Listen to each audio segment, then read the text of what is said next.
Tumbuhan memainkan peranan penting dalam ekosistem di bumi. Manakan tidak, tumbuhan adalah sangat penting dalam peranannya sebagai makanan kepada haiwan lain dan juga manusia.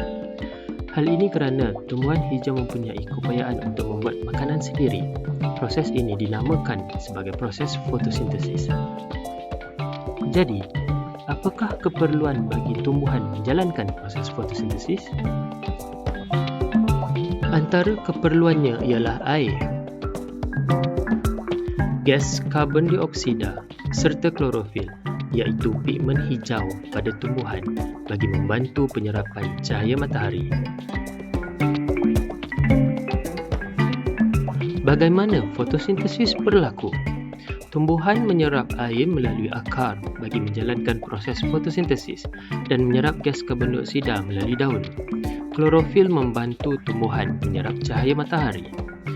Proses ini menghasilkan gas oksigen dan makanan dalam bentuk kanji.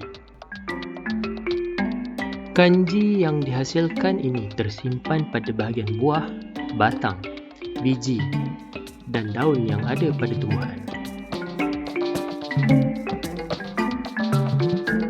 Semoga perkongsian pada kali ini memberi manfaat kepada semua. Bertemu lagi pada video yang akan datang.